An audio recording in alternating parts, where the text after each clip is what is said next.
Hello and welcome back to Xtreme Football Talk, hosted at Lake Orion High School. I'm your host, Kobe Manzo, and I'm joined today by Blaze Lauer and Daniel Babcock. In today's episode, we break down the Texas showdown between Houston and Dallas, take a look at the best plays from around the league this past weekend, and have a chance to talk to Houston Roughnecks wide receiver Nick Holley, who joins the show from Texas to talk about his journey to the XFL.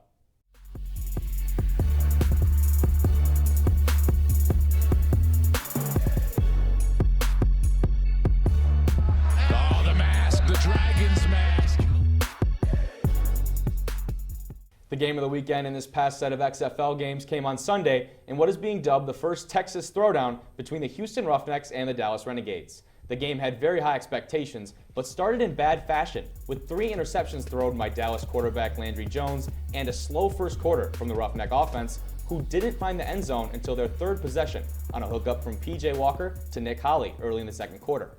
I had the chance to sit down and talk with Holley earlier in the week about his most recent performance and his journey to the XFL.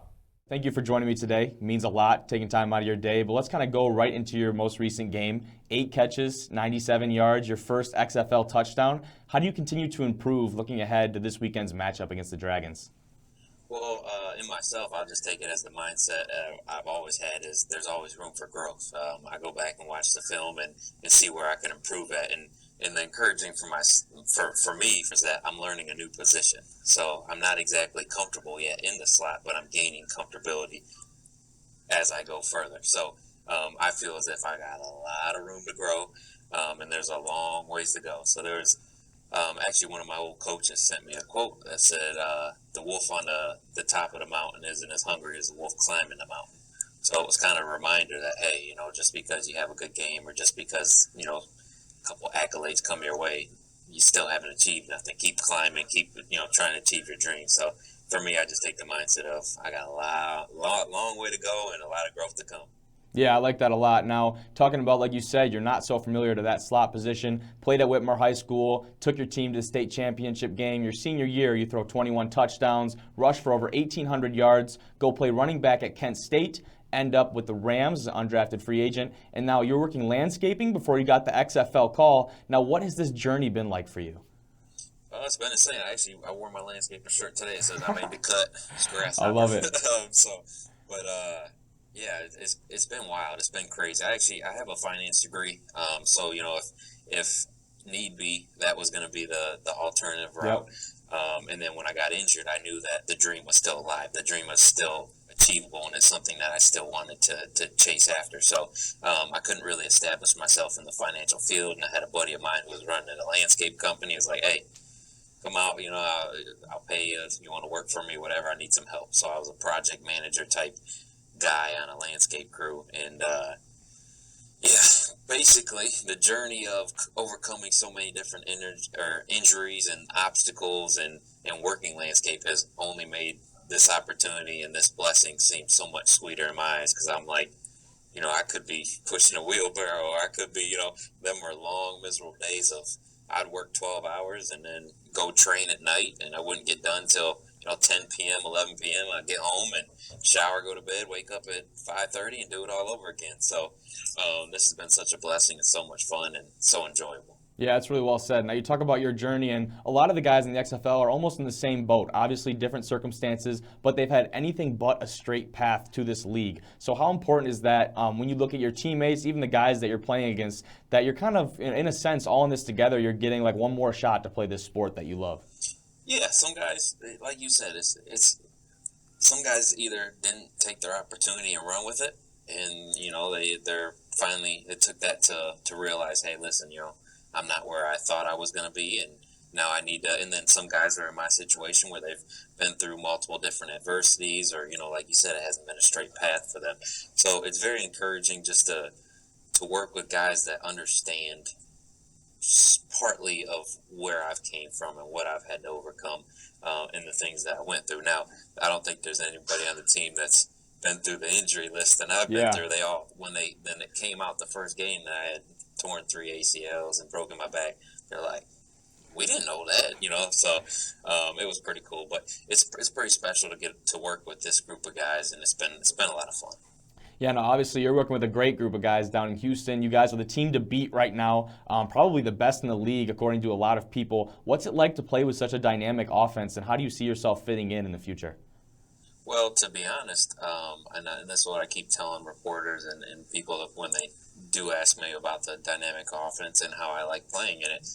I said I like playing in it when we actually show the potential that we're capable of, because we haven't even scratched the surface as an offense yet. We haven't capitalized on so many drives, and there's so many things talent wise and skill wise and just what we're coached to do that we haven't done. So there's it excites me in the fact that we're doing what we're doing and we're undefeated and we haven't even reached our potential yet. So I'm very excited to see, what the future brings, and when we finally do start to gel and get that chemistry, what we do. And in my role, I think is I love the game of football. I've studied the game of football. I understand the game of football. So I feel as if my role is, to be the best that I can be, and to help my teammates, with the knowledge that I have, and then they can help me obviously get comfortable in the wide receiver area. So it's been fun learning from them, and it's been fun for me trying to,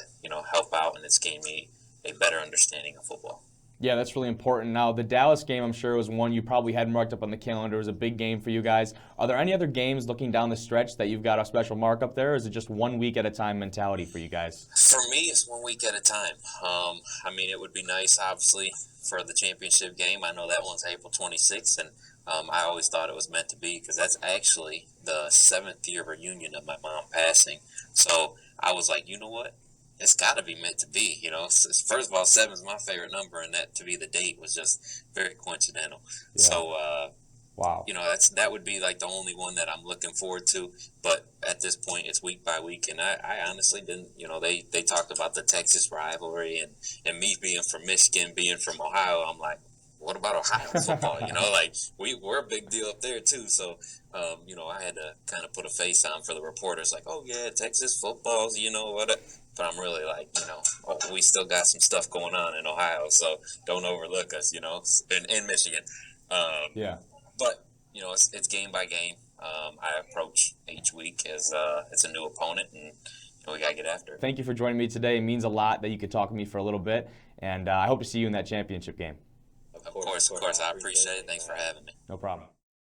It was great to have him come on the show and talk about his XFL experiences. But guys, Blaze, Daniel, what did we see from that Roughnecks team this weekend? I think the main thing that I noticed was that even though Dallas did a good job at shutting down Cam Phillips, their main receiver, they were still able to find ways to score with other guys like Nick Holley. So it was like, like the Chiefs in the NFL, they have so many weapons. I think that's what they showed this week. And what does that mean for the continued success of the Roughnecks, that even though when they get away from their top guy or another team shuts them down, a guy like Phillips, that they can go to other weapons because they're so well balanced in their offense? I think it shows that they're a really well-built team. Their coaching staff did a good job of making sure that they have depth at every position and good talent. And so even when a guy like Cam Phillips, who's really the number 1 receiver in the XFL, gets pretty much shut down when he only had 1 catch for 9 yards, they can still find ways to score even without him. Yeah, that's huge. Now, we talk about the Roughnecks, but the Renegades, even though they throw, Landry Jones unfortunately goes down with an injury, but he throws 3 interceptions to start the game, and they are battling in it the whole game. They're in that game all the way till the end. What does that speak volumes about the Renegades? Yeah, I think the main thing it says is that their defense kept them in it. They did throw 3 interceptions in a row to start the game, but they only gave up 6 points. And I think going to their offense after that is, the new extra point rule that the XFL has allowed them to keep it closer than it would have been without that. Yeah, that's huge. Now, Daniel, I know you're a huge Renegade guy, so what were your takeaways from that game against Houston? Obviously, it really sucked to see Landry Jones go down, and I'm pretty sure that he's going to be out the rest of the season with that injury. And also, he got off to a bit of a slow start with his 3 interceptions in the first quarter, obviously. But, the defense, they had a really good game. And also, Landry Jones, he kind of bounced back to kind of bring it close.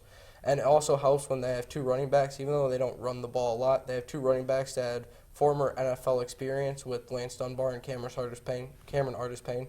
Yeah, no, those 2 guys were huge in that game. Now, you talk about Landry Jones and his leadership on that team. His connection with Stoops also is huge. So to see a guy like that go down, he obviously had that first injury on the first day of XFL practice and been kind of taking the rust off going back into these games. but a lot of these XFL guys have had similar journeys. Maybe they've had an injury here, an injury there that stopped them from going to the NFL, so this is their chance to play. So for a guy like Landry Jones that goes down with an injury like that, do we see him coming back if the XFL stays around, or what is the next step for Landry Jones? I think he'll definitely try to come back. He only played a couple of games, and he obviously was having fun, right? I think everybody is, so I think he'll come back eventually. Yeah, what do you think? I do think he'll make his return because I feel like once he starts to put up better numbers and play more games, he'll get looked at by the NFL again, and he'll get another chance to go there. But with the lack of games that he played this season, I don't think he'll be able to get that opportunity. Now, you talk about the toughness from a guy like Jones, but the toughness from another guy that I wanted to highlight is Dallas offensive coordinator Howell, who took a tough shot on Sunday from his own running back, actually, Cameron Artis-Payne, who comes bowling into him on the sideline. And it turns out the news broke on Monday that Mummy broke his leg in that collision and continued to coach the second half. Now, he quoted this tweet from the XFL and said, "I'm not soft, #air raid." What did you guys see from that, and how sweet was it to see him and how resilient he was in staying to coach that game? Yeah, the main thing that stuck out to me is that when I heard that he broke his leg, he didn't show any signs of pain on the sideline or anything. He was walking around normally, not even a limp or anything. So just like the mental toughness in his head, I guess, can spread out to the players. And he's 67 years old, so when you're talking about a guy that looking up to your coach and having some respect for your coach, how important is that? It's really important because I feel like if your coach doesn't really take a lead of your team, then they're gonna struggle on really everywhere. Then if he had just left the game, then the offense would have struggled even more than it had in the first quarter. Yeah, now Mummy will be back this week, calling plays from the press box, however. And we've had a lot of great plays in this week, although none of them will be as tough as Mummy. Let's go ahead and check out this week's Plays of the Week. Starting us off at the number 10 spot, Guardians QB Luis Perez connects with Mikal McKay for the only Guardian touchdown of the day, propelling them to a 17-14 win in Perez's first start for New York. Play number 9 has Cardell Jones throwing up a prayer downfield, and Tavares McFadden elevating and making the grab for the Vipers defense in their dominant win on Sunday. We head back to New York for play number 8 as LA quarterback Josh Johnson tries to squeeze a tight throw to Trey McBride, but cornerback Jamar Summers is not going to let that happen, winning the tip ball and returning the possession to the Guardians. Don't worry though, we'll be seeing more of the Johnson-McBride connection later.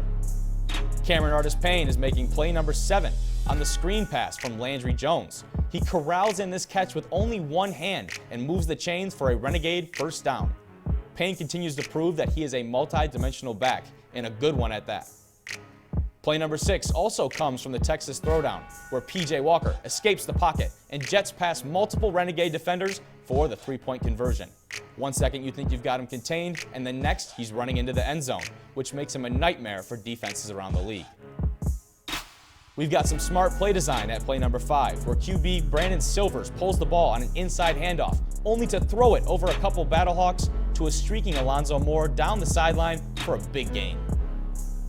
One of the Roughnecks' many great defensive plays from this weekend, play number 4 has Edmund Robinson with the strip sack on Landry Jones and the fumble recovery for a Houston touchdown that would seal the win for the Roughnecks.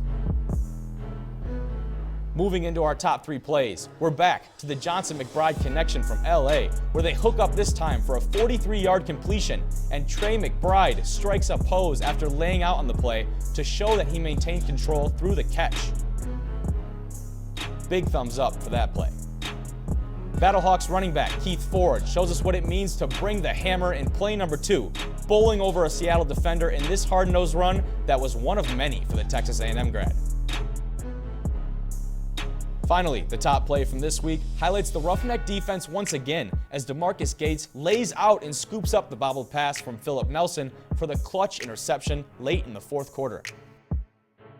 He's smiling at the bottom of that pile, and we couldn't be happier for him. Looking forward to this weekend's set of games, the Dragons travel to Houston to take on the undefeated Roughnecks in the first game on Saturday at 2, followed by Guardians Renegades at 5, where one team will break 500 on the season. DC hosts St. Louis on Sunday as the Battlehawks go back on the road after a pair of home victories to play what has seemed to be a defeated Defenders team. And finally, the Vipers and Wildcats kick off at 9 in Los Angeles for the last game of XFL Week 5. Now guys, will the Vipers continue to improve and beat this Wildcat team that looked lackluster in Week 4? I think they will. LA's just coming off a loss. Vipers coming off a shutout win. Davion Smith, first player to have a 100-yard rushing game in the XFL. So I think Vipers will come out on top. But the game I'm looking forward to this week is New York versus Dallas. New York's coming off a win against LA, so maybe they're not as bad as we thought they were before. And Dallas, we'll see how they look without Landry Jones at the starting QB. Yeah, that'll be a very interesting game. Now, the Guardians, we had them in the very bottom of our power rankings last week, but they had good showing in Week 4 of the XFL, so it'll be interesting to see where that game shakes up. Now, Daniel, you have your eye on any games this weekend? I'm looking particularly at this game right here, the Defenders versus the Battlehawks. The Battlehawks, they're on the option offense with Jordan Ta'amu, and they are able to march down the field really well as he's a dual-threat quarterback. And the Defenders are looking to rebound from their last 2 weeks as they lost both of them, including a shutout loss last week. And on the back of Cardell Jones, I expect them to really play a lot better this week and possibly upset the Battlehawks. In this weekend's matchups, who should we be watching to make a big impact on the games? One player who I feel like really needs a bounce-back week this week is Cardell Jones. Last week, they got shut out 24-0 by the Vipers, and that's their second straight loss. He really needs a bounce-back week this week. You know, graduating from the prestigious football school, The Ohio State University.